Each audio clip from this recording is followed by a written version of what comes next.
En Al-Ándalus convivían tres culturas: la musulmana, la judía y la cristiana. Fue la monarquía hispánica la que provocó una enorme invasión, eso sí fue una invasión, genocidio y ocultación. Y hoy ustedes... Estos son los libros que ayer le recomendaba a la iletrada, a la ignara, a la pobre analfabeta funcional llamada Franco por su castigo, y llamada Isabel sin que se parezca a Isabel la Católica.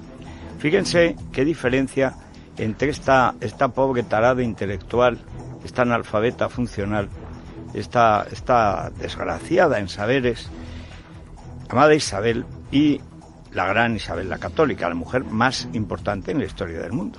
Fue la reina de Castilla y de España, porque al casarse con Aragón, caso único de pareja, que cada uno con su reino se casa en gananciales y sin embargo se lo dejan todo, porque se trataba de reanudar y de reconquistar España y de crear una sola monarquía, pues se lo deja todo, no a la hija que salió loca y zumbada, sino al nieto, Carlos V.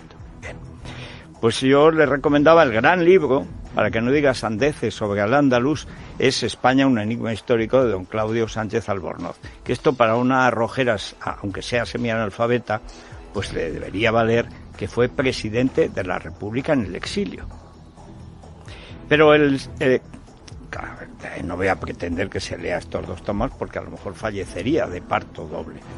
No, pero este libro, que es un libro testamento, y además lo dice en el prólogo de don Antonio Domínguez Ortiz, uno de esos grandes catedráticos de bachillerato que siempre ha habido en España, cuando había oposiciones y cuando había bachillerato, España 3 milenios de historia, pues es un resumen asequible, incluso para una persona de pocas luces y sectaria. Así no volverá a decir las sandeces andalusíes. Primero, lo repito, es que no confío mucho. Son 400 páginas y yo no creo que 400 las haya leído en su vida.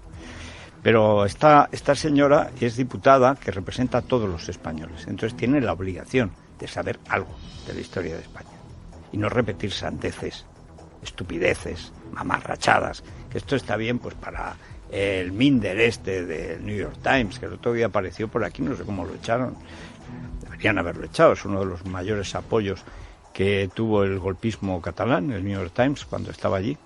Lo último que ha hecho, pero ya como freelance, es un reportaje sobre la Cañada Real, que tú leíste, Rosana, que decía que era el mayor barrio de Madrid. De Europa.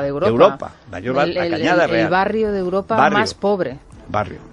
O sea, un asentamiento ilegal, resulta que es el barrio más grande de Europa y más pobre. Este es el personaje, por eso digo, no sé cómo entró aquí. A lo mejor hay que alfabetizar también a una parte de la plantilla.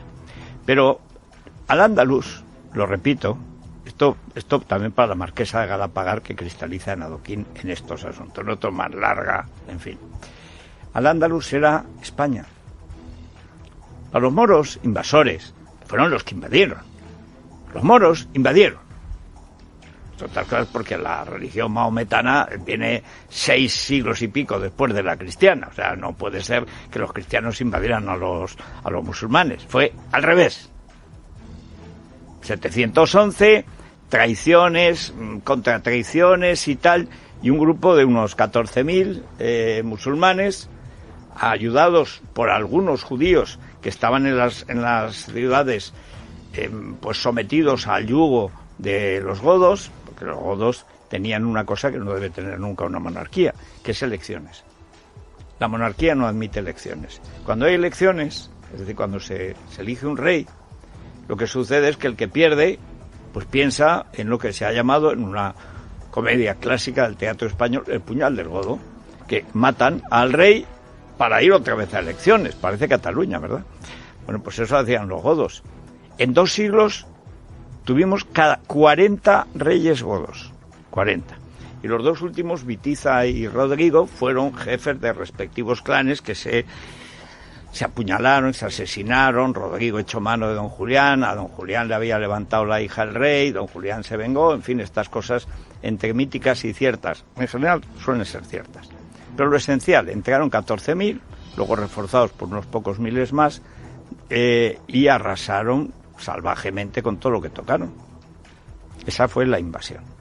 pero le llamaron a toda la península Al-Ándalus. O sea, Al-Ándalus no es Andalucía. Tomen nota los lerdos del sur. Segunda cuestión. El poder andaluz árabe, digamos arábigo andaluz, primero emirato y luego califato, ya con Abderramán, no fue nunca un oasis ni de tolerancia, ni de compasión, ni todo lo contrario. Los cristianos llegaron a crear un reino independiente en Bobastro. Bobastro tampoco le sonará, esta boba sin astro, o sea, no le sonará. Pero fue un reino realmente importante, de cristianos que se resistían al Islam, porque siempre habían sido cristianos católicos, pero de siglo atrás. 2 siglos ya llevaban de monarquía independiente con los godos. Tercera cuestión, que conviene recordar para estos necios. Enseguida, después de más o menos un siglo, duró la parte importante del califato. ¿Por qué? Porque la cultura no era la que venía de Arabia ni del Yemen, que eran los conquistadores, sino la que tomaron prestada de Bagdad. Y de ahí viene una parte que es una cultura ajena a Arabia. Cuando decimos los árabes, vamos a ver, el orden de los platos, por ejemplo, que seguimos teniendo ahora, empezar por lo caliente y terminar con lo frío, el tenedor, el bordón de la guitarra, estos son cosas que trae, que impone en la Córdoba, digamos, califal, Ziryab. Ziryab no es un delantero del Cádiz. Ziryab era como el Petronio, es que hay que explicarlo todo. Petronio era el que marcaba la moda, era el influencer de Roma, ¿no? Pues el influencer en Córdoba, que dicen que tuvo 1 millón de habitantes, con medio, ya, en fin, ya sería mucho, pero vamos, era mucho, eran las grandes ciudades de su época. Ziryab es el que impuso todas estas novedades, que eran todas de Bagdad. O sea, del desierto no venían más que cabras y gente con muy mala uva. O sea, y el Corán. Duró tan poco aquello, que después de Abderramán III, su hijo Alaquén II quemó la biblioteca de Córdoba. Quemó. Toma nota, Franco. O sea, toma nota. Era tal la cosa multicultural que el califa de Córdoba quemó toda la biblioteca de Córdoba, que tenía, por cierto, grandes traducciones que salvaron dándoselo a los monjes cristianos de clásicos griegos y latinos. En parte eran judíos, en parte eran árabes civilizados. El árabe más importante, el árabe español más importante, semejante a Santo Tomás de Aquino, porque intentó conciliar la razón y la fe, y era, digamos, la persona civilizada, fue Ibn Rushd, llamado Averroes. Y tiene un paralelo con Maimun, que es Maimónides, que es el segundo gran sabio en la historia de Israel. A Moisés, decía, entre Moisés y Moisés, por el nuestro, no ha habido otro Moisés. De manera que, efectivamente, tanto el judaísmo en España como la parte, digamos, intelectual del islamismo tuvieron un siglo de esplendor en España. Un siglo. Un siglo entre los 20 siglos de historia, 3 milenios, que cuenta aquí Domínguez Ortiz. Por supuesto, ya el siglo XI fue un siglo de guerras civiles.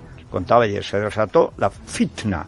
La fitna es la guerra civil entre facciones. Primero yemeníes contra árabes, después eslavos y yemeníes contra árabes y libertos cristianos o esclavos cristianos, porque hacían esclavos. Eran tan multiculturales que lo que hacían es esclavizar cristianos. Exigían el tributo de las 100 doncellas, que esto a esta le gustaría mucho, que aunque fueran 10 no dejaba de ser humillante. Les gustaba ser rubios y de ojos claros. De hecho, Abderramán III era rubio y de ojos claros. ¿Por qué? Hombre, es que se casaban con gente de Navarra. Les gustaban rubias, altas, de ojos claros. Y pero claro, luego lo que vino del norte de África no era así. Pero ahí acabó el esplendor de Al-Ándalus. En el siglo XI todavía, yo lo he contado en Diván de Albarracín, por la taifa de Albarracín, que eran reinos independientes, se dedicaba, decían, al tráfico de cantantes. La verdad, las cosas como son. Yo creo que la trata de blancas no andaba lejos. Estaban en la frontera y abastecían pues al dominio del Lobo de Murcia, a los Banu Qasi de Zaragoza, que eran cristianos, se hicieron moros y se volvieron luego cristianos, con tal de seguir mandando en el Ebro. En fin, las taifas todas estaban en guerra, todas absolutamente. Y ya conté ayer la triste historia del rey Mutamid y también de su novio, Benamar de Silve. Sí, eran gays, pero como el Islam no lo aceptaba, acabaron fatal los dos. Estamos hablando del siglo XI. Y es que ya no había más.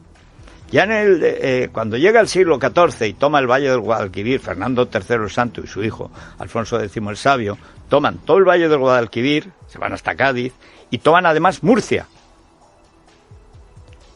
Lo multicultural en Sevilla, por ejemplo, es que Alfonso X el Sabio parte la ciudad. Esto lo he contado en mi libro Los Nuestros, que para una ignorante no está mal, porque son resúmenes de figuras históricas que conviene bien conocer. Aparte que me costó horrores sintetizar cada domingo en el mundo, en una página, la historia de alguien importante.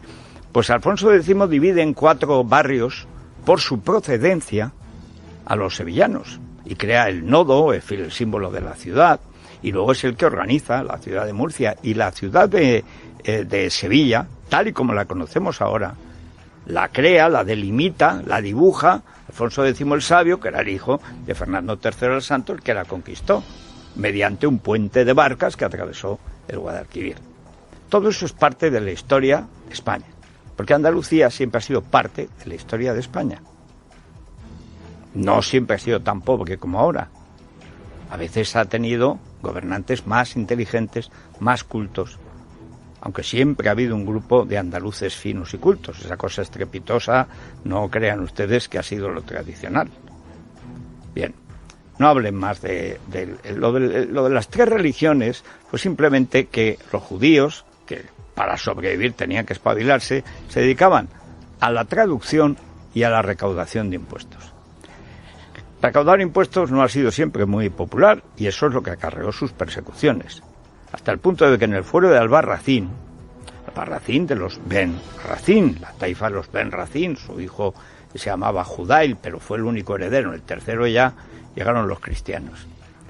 Bueno, pues está prohibido en el fuero de Teruel también, matar judíos en campo abierto. Quiere decir que el judío, mientras estaba en la ciudad, sabía que tenía la protección del rey. Los reyes católicos, a pesar de la expulsión, consideraban suyos, los reyes de Castilla y luego de Aragón, conquistaban propiedad de la corona a los judíos para que nadie los matara. Y si alguien mataba a un judío, estaba atentando contra la propiedad de la corona y le cortaban la cabeza. Uno de los grandes financieros de América fue pues un judío valenciano de la corona de Aragón. Pero el gran amigo de Isabel la Católica, incluso cuando estaba en el exilio pensando volver, se llamaba Abraham Seneor.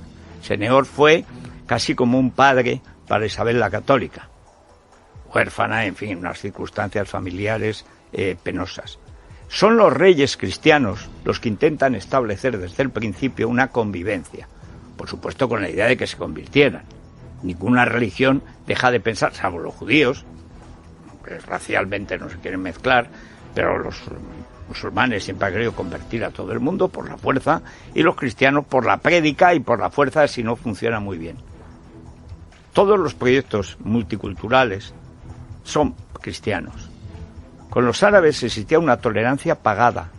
Se pagaban hasta 3 y hasta 10 veces más impuestos con tal de que te permitieran conservar tu religión. Pero duró poquísimo.